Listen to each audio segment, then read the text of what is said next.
Cyril Gane, il les prend tous. Il les prend tous, il les éteint. C'est le bon gamin, le virtuose. Vous avez pas vu ce qu'a fait Volkov?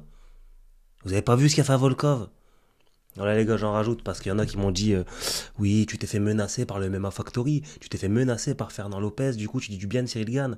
Bah non, je me suis pas fait menacer, c'est que je le pensais vraiment. Quand je dis du bien, c'est que je le pense vraiment. Quand je dis du mal, c'est que je le pense vraiment aussi. Et aujourd'hui, on se retrouve pour parler de la suite pour Cyril Gane. Est-ce que Cyril Gane peut prétendre à une ceinture? Est-ce que Cyril Gane peut prendre sa revanche contre John Jones? Est-ce qu'il peut battre le très dangereux Thomas Spinal? Est-ce qu'il peut prendre une troisième victoire face à Volkov ou contre d'autres gars comme Alex Pereira qui veut monter, comme Curtis Blade, comme Jelton Almeida, comme aussi Sergei Pavlovich? On voit ça dans ce podcast tout de suite après le générique.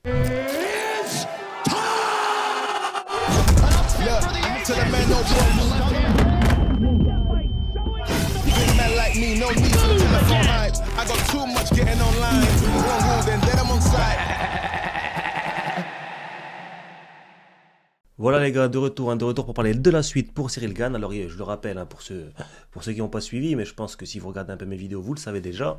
Il a gagné le week-end qui vient de passer là samedi dernier. Il a gagné contre Alexander Volkov pour cette revanche. Donc il avait déjà gagné une première fois à la décision unanime en 5 rounds. Là il a gagné à la split décision, donc à la décision partagée en 3 rounds. Ce combat a fait beaucoup polémique. Alors est-ce que Cyril Gane a gagné? Il n'a pas gagné. Franchement, un match nul, ça aurait pas été un scandale. La victoire pour Volkov, ça aurait pas été un scandale. La victoire pour Cyril, selon moi, c'est pas un scandale. Ça dépend avec quels yeux on voit. Et franchement, tu peux très bien voir Cyril gagner, tu peux voir Volkov gagner. Donc pour ça, un match nul, ça aurait été pas mal. En tout cas, il a gagné. Et pour nous, Français, c'est très très bien. Et je dis pas ça parce que je me suis fait menacer, les gars. Soyez au courant un petit peu des histoires qui se passent. Vous doutez bien que je ne me suis pas fait menacer par le MMA Factory. Bref, la suite pour Cyril Gane. Alors là, les gars, ce qu'on va faire dans cette vidéo, on va essayer de prendre un petit peu la catégorie des poids lourds. On va prendre quoi? On va prendre le top 7. Non, vas-y, on va prendre le top 6. Parce que le top 7, il y a Sergei Spivak. Et Cyril Gane, il a tellement tabassé. Et on voit bien qu'il y a un niveau d'écart. On va parler de cette catégorie poids lourd parce que la catégorie poids lourd, il y a vraiment les tops de la division, les 1, 2, 3 et le reste. Donc on va essayer de voir ça. On va pas monter plus loin, donc on va s'arrêter au top 6. Pour rappeler, on a le champion John Jones, Thomas Spinal, Cyril Gane en deuxième du coup, Alexander Volkov en troisième, Sergei Pavlovich juste derrière, Curtis Blade et Jelton Almeida en sixième position. Et pourquoi je m'arrête à la sixième position? Comme je vous l'ai dit, parce que Sergei Spivak s'est fait tabasser, donc on regarde pas plus loin. Et on part à partir de Jelton Almeida parce que c'est des mecs qui n'ont pas encore combattu Cyril Gane. Curtis Blade non plus, Sergei Pavlovich non plus. Alors, tu peux me dire, oui, mais Alexander Volkov, il a battu Pavlovich, etc., etc. Ouais, mais contre Cyril Gane, il n'a pas combattu dans ce top 6, il n'a pas combattu Thomas Spinal, il n'a pas combattu Sergei Pavlovich, Curtis Blade et Jelton Almeida.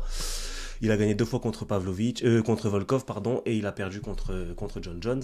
Donc, nous, on va essayer de se demander, la suite pour Cyril Gane, ça peut être quoi? Alors, il y a plusieurs cas de figure.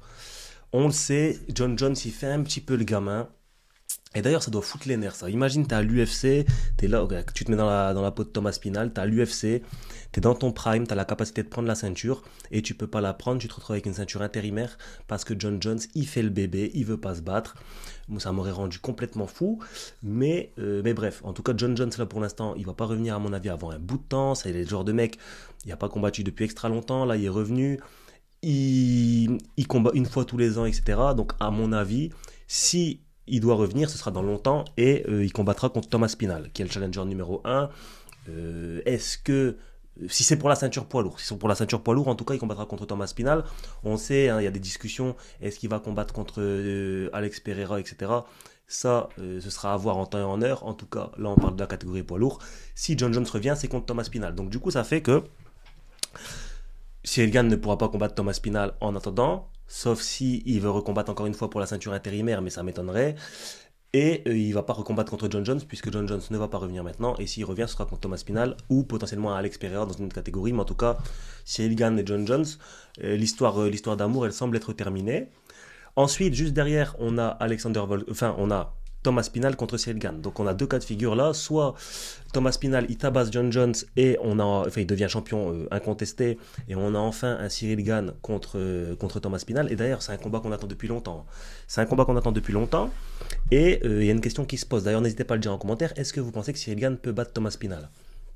Parce que vous vous rappelez, hein, dans le débrief à chaud, je vous ai dit, les gars, Cyril Gane, avec la performance qu'il a fait contre Volkov 2, là, il se fait ouvrir par Thomas Pinal, il se fait ouvrir par John Jones. Maintenant, on a vu avec l'après-combat, etc., qu'il y avait une raison à sa mauvaise performance. Et d'ailleurs, je vous mets la photo là, il s'est pété non pas un orteil, mais trois. Et il a continué, franchement, très très grosse performance. Et au début du premier round, il s'est fait ça. Donc il a fait 15 minutes comme ça, et c'est une performance de malade. Donc sa mauvaise performance contre Alexander Volkov, elle est vraiment à relativiser. On est sûr et certain de ne pas revoir ce même Cyril Gane si c'est contre Thomas Pinal. Maintenant, il y a une question qui persiste. Si ça va au sol, on a vu que le sol de Cyril Gane, même si, bon, Aziz s'est cassé les doigts de pied et tout, le sol de Cyril Gane n'y est pas encore au niveau de celui de Thomas Pinal. Si ça va au sol, il va se faire battre. Très clairement, si ça va au sol, Cyril Gane contre Thomas Pinal, il a aucune chance. Je dis aucune, il a aucune chance. Aucune, les gars. Moi, je vous le dis. Enfin, ça fait très prétentieux de dire moi, je vous le dis, hein, mais de ce que moi j'ai vu, je suis pas l'expert du siècle. Je suis pas l'expert du siècle. Mais pour moi, si ça va au sol, Thomas Pinal, Cyril Gane, il a aucune chance. Maintenant, la question, c'est debout et la lutte. Debout et la lutte, on sait que Thomas Pinal, c'est pas un mec qui va lutter pour lutter, c'est un mec qui va beaucoup être en timing. Donc c'est dans ce sens-là que Cyril Gane, il a encore un désavantage sur la lutte. On le sait, sur les timings, c'est comme ça que John Jones l'a ramené au sol. Cyril Gane, il envoie un bras arrière, timing, John Jones, il passe dans le dos, c'est réglé. C'est une faiblesse qu'il a déjà exposée. Et Thomas Pinal, il a déjà montré qu'il savait exploiter ce genre de faiblesse, notamment avec Alexander Volkov, pour le citer. Et Thomas Pinal, c'est un gars qui lutte comme ça, qui va lutter en timing, etc. Donc encore des avantages sur Cyril Gane sur la phase lutte. Et pourquoi la phase lutte elle est importante? Parce que Thomas Pinal contre Cyril Gane, c'est la phase lutte qui va déterminer si le combat reste debout, un peu plus à l'avantage de Cyril Gane, hein, si ça reste debout. Enfin, même si on verra que c'est compliqué. Ou si le combat va au sol et il tendra un peu plus à l'avantage de Thomas Pinal. Donc vraiment cette dimension lutte, cette dimension qui va ramener le combat où il veut, elle est très importante. Et force est de constater que même sur cette dimension lutte, Cyril Gane est vraiment par underdog et Thomas Pinal, à mon avis, il pourra ramener le combat où il veut. S'il se sent bien en striking, il va pouvoir rester en striking parce que franchement en striking il a de la foudre aussi. Thomas Pinal, je rappelle, hein, il y a été un Sergei Pavlovich qui faisait la misère. C'est pas le Sergei Pavlovich qui a perdu après, hein. Sergei Pavlovich, au moment où il prend Thomas Pinal, c'est un tueur, il terrorise tout le monde. Et en plus, il le prend en short notice. Et il l'éteint en quelques secondes. Donc vraiment, il y a de la foudre dans les poings. Il a éteint beaucoup de mecs, etc.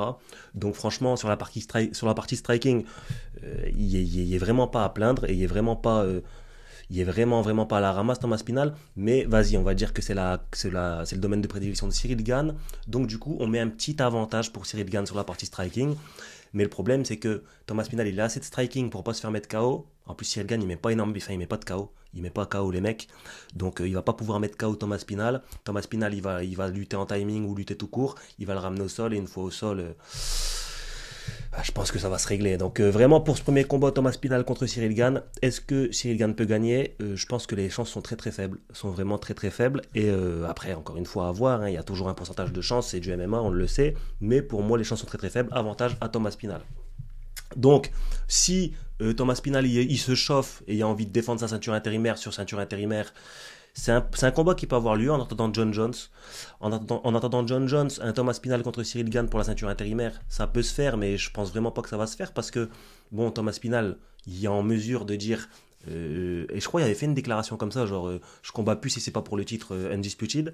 Donc lui il est en mesure vraiment d'attendre, il a fait ses victoires, il a déjà pris les risques. Je parlais du short notice contre Sergei Pavlovich, lui il a déjà pris ses risques. Donc franchement lui à mon avis il va plus bouger non plus, il va attendre John Jones. Et John Jones il va plus bouger non plus. Donc les deux mecs devant Cyril Gane, donc en la personne de Thomas Pinal et de John Jones, inactif pour l'instant, ce qui nous ramène à le mec juste derrière Cyril Gane, Alexander Volkov. Là, il vient de le combattre, mais il y a beaucoup de polémiques. Comme j'ai dit au début de vidéo, certains pensent que Volkov a gagné, certains pensent que c'est un vol, certains pensent qu'il y a égalité, et il y a beaucoup de polémiques. Si c'était une victoire claire, il y aurait eu 2-0. Il y aurait eu 2-0 pour Cyril Gane. On n'en parlerait plus jamais de Volkov. Maintenant, le problème, c'est que comme je dis, il y a eu une polémique et beaucoup de personnes veulent voir une revanche, enfin une trilogie, y compris dans le camp de Cyril Gane. Il y a beaucoup de gars pro Cyril Gane que je vois sur Twitter et différents réseaux qui veulent voir un troisième combat contre Volkov et pour vraiment mettre les choses au clair. Pour vraiment mettre les choses au clair en mode... C'était vraiment une erreur sur le deuxième combat. Là, on va venir, on va te tabasser. Et franchement, je pense que s'il y a une trilogie contre Volkov, Volkov, il va finir inerte. Enfin, pas inerte, parce que Cyril Gane, il met pas les gens inertes, mais il va vraiment se faire tabasser. Cyril Gane, il va vraiment le tabasser, parce que là, on le voit, avec du recul, Cyril Gane, il a fait cette performance moyenne, il l'a fait dû à sa blessure. Il a fait dû à sa blessure, pardon. Donc, sans sa blessure, ça devrait aller normalement, même si c'est un fait de combat, hein, on va pas tout remettre sur la blessure. Mais voilà, vous avez compris. Pour moi, si Alexander Volkov contre Cyril Gane, le combat se fait une troisième fois, Cyril Gane va le tabasser comme le premier combat. Mais il est encore pire, même chose, il va vraiment lui faire du sale parce qu'il aura vraiment à cœur de prouver qu'il n'a pas son niveau.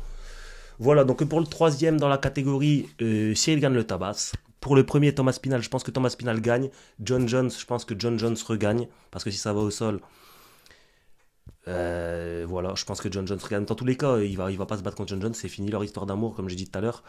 À la troisième place, on a Alexander Volkov. Je pense que Cyril Gane gagne. Et là, on rentre sur des inconnus. On rentre sur des inconnus un petit peu. Et on finira à la fin de la vidéo, on finira sur Alex Pereira. Très, très intéressant. Je crois que j'ai déjà fait une vidéo d'ailleurs sur Cyril Gane vs Alex Pereira, mais on va en reparler là d'ailleurs. Juste après Volkov, on a Sergei Pavlovich. Pourquoi c'est intéressant? Parce que Sergei Pavlovich n'a jamais affronté Cyril Gane. Et dans mon récap à chaud, je disais, Cyril Gane, bon mine de rien, il y a sa blessure certes, mais il y a aussi le fait qu'il n'est pas actif. Il n'est pas actif, ça faisait 15 mois qu'il n'avait pas combattu. Et ça lui a joué un peu des tours. Est-ce qu'il y a pas un petit peu la rouille de la cage, le ring rust comme on dit? Peut-être. Et comme je l'ai évoqué, peut-être qu'il devrait être beaucoup plus actif. Donc vraiment prendre des combats qui sont pas forcément contre des gars qui sont classés devant lui. Donc on oublie Thomas Spinal, on oublie John Jones. On prend peut-être une troisième victoire sur Alexander Volkov, qui semble toute tracée. Ou alors, on va chercher des gars qu'on n'a jamais combattus, comme Sergei Pavlovich, qui, alors certes, il y a beaucoup moins de bénéfices à le combattre. La balance bénéfice-risque, elle est beaucoup moins avantageuse maintenant qu'il y a quelques mois, parce qu'à l'époque, Pavlovich, tu le battais, tu étais vu comme une terreur, car Thomas Spinal, ce qu'il lui a fait, il était vu comme une terreur. Maintenant, si tu viens battre Pavlovich, bon, surtout si tu le finis pas, parce que Cyril Gane n'a pas l'habitude de mettre KO les mecs, etc. C'est plus du TKO, mais c'est des gars pas vraiment dans le top. Tu vois, je pense à Sergei Spivak, Tai Tuivasa, il est 11e. Bon, c'est des gars que Cyril Gane finit, mais voilà, tu vois dans le classement. Est-ce qu'il va pouvoir finir un Pavlovich? Ça, je sais pas. Et même s'il le bat, les gens ils vont dire quoi? Oui, mais regarde Thomas Spinal ce qu'il lui a fait. Oui, mais regarde Volkov ce qu'il lui a fait. Même si je pense qu'il va le battre. Très honnêtement, Cyril Gane contre Pavlovich, Cyril Gane gagne. Voilà, puisque là, je vous donne un petit peu mes pronos. Cyril Gane, il gagne. Mais il ne va pas faire une performance étincelante. Maintenant, ça va juste lui permettre de mettre un nouveau nom qu'il n'a jamais battu à son palmarès. Et ça va lui permettre aussi de rester actif. Rester actif, comme on le disait, hein, ça va lui permettre d'éviter cette rouille de la cage sur ring rust. Et ça peut être potentiellement un très très beau combat. Même si pour moi, la victoire elle est toute tracée. Quand tu vois ce que Volkov lui a fait, il n'y a pas vraiment de doute. Si elle gagne, selon moi, il gagne. Donc Thomas Spinal, pour moi, il ne peut pas le prendre. Volkov, il le prend. Sergei Pavlovich, il le prend. Et juste après Pavlovich, on a qui? On a Curtis Blades. Alors Curtis Blades, d'ailleurs Curtis Blades, son palmarès, il est sur quelle dynamique là? Il est sur quelle dynamique? Je vais aller voir son topologie là un peu. Curtis Blades est sur quelle dynamique? Donc Curtis Blades, il vient de perdre contre Thomas Spinal, il a gagné contre Jeton Almeida, il a perdu contre Sergei Pavlovich aussi, et donc il a perdu contre des gars qui sont classés au-dessus et tout, hein, mais ça peut être intéressant pour Cyril Gane dans la mesure où Curtis Blades, c'est un nom qui revient depuis le début de la carrière de Cyril Gane. Depuis le début de sa carrière, Curtis Blades, c'est un nom qui revient parce que il a une grosse lutte. Et on le sait, hein, Cyril Gane, il est monté très rapidement, il a tapé les gars, striking, bam, même s'il a mis quelques soumissions, etc. Mais Curtis Blades, c'est toujours un nom qui est resté dans les mémoires. Et si Cyril Gane tombe contre lui, comment ça va se passer? Ça peut être intéressant parce que ça peut faire fermer des bouches. Cyril Gane, il peut avoir un axe de travail sur plusieurs mois vraiment concentré sur on va défendre la lutte pour pourquoi pas après appréhender un combat contre Thomas Spinal. Thomas Spinal à mon avis, hein, puisque il va pas combattre des gars derrière lui éternellement. Mais vraiment dans l'optique de combattre Thomas Spinal juste après. Il peut prendre des gars comme Curtis Blade. C'est des gars dangereux, c'est des gars avec une grosse lutte, même si Curtis Blade, j'ai l'impression qu'il y a un fight IQ, il utilise jamais sa lutte, je comprends pas, mais bref. À mon avis, contre Gane, il va l'utiliser, et du coup, ça va lui permettre à Cyril Gane de travailler sur un axe de travail, un compartiment qui va lui être favorable aussi contre Thomas Spinal. Il va pouvoir défendre la lutte, et il pourra défendre la lutte aussi contre un Thomas Spinal, l'empêchant de le ramener au sol et pouvoir travailler sur sa pièce maîtresse, le striking. Donc ça peut être intéressant. Un combat contre Curtis Blades, ça peut être un peu plus serré que contre Pavlovich ou Volkov, même si Curtis Blades, j'ai l'impression je sais pas pourquoi il veut pas utiliser sa lutte, il dort un petit peu.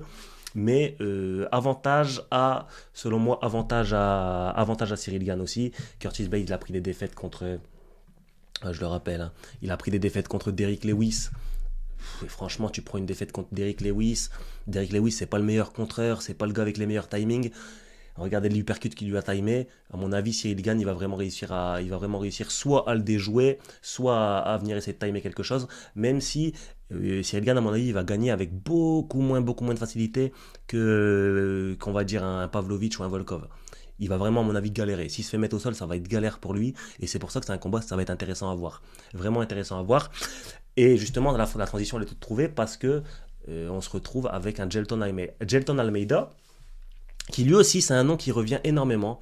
Oui, et si Cyril Gane tombe contre lui, c'est le nouveau Khabib des poids lourds, c'est une terreur, etc. Il est venu, hein, il a tapé Parker Porter, et c'est un gars que... Alors, je sais plus c'est qui était tombé contre lui, je crois que c'était Alan Bodo. Je vais regarder, je vais vous dire ça tout de suite. Ouais, c'était Alan Bodo.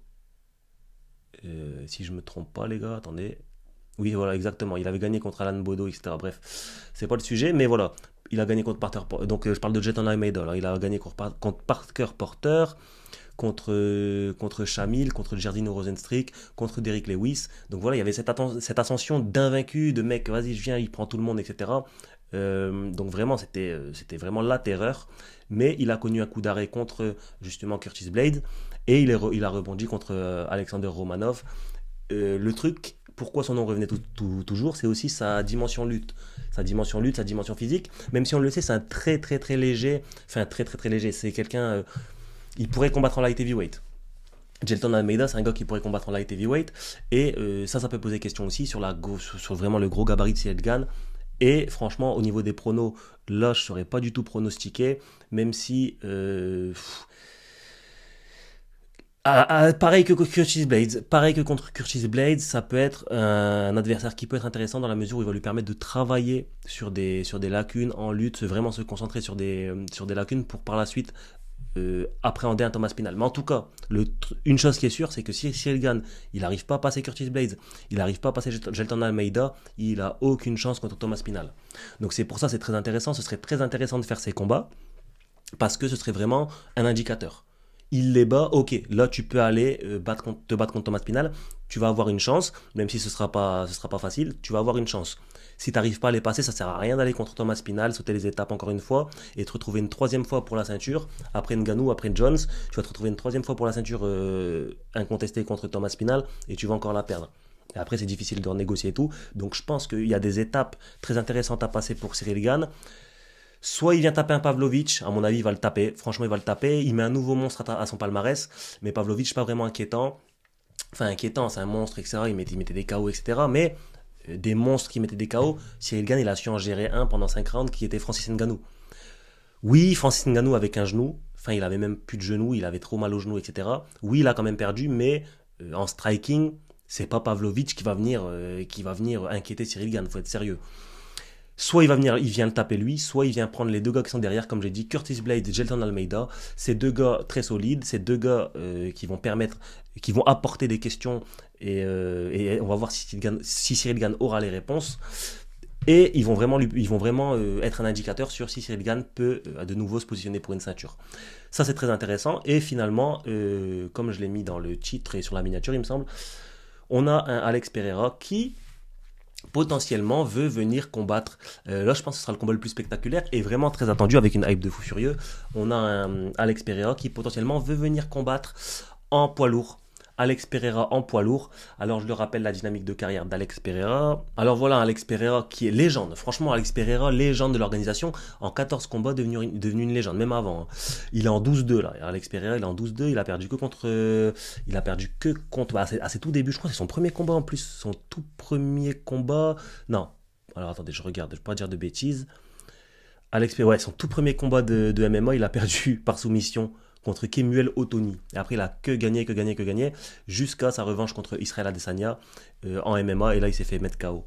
Mais voilà, Alex Pereira, légende de l'organisation, on le connaît. il a tapé des gars comme Jan Blachowicz qui a un gros sol, contre Jiri Prochazka très dangereux, contre Jamal Hill qui n'a pas encore eu sa dose, qui en veut encore.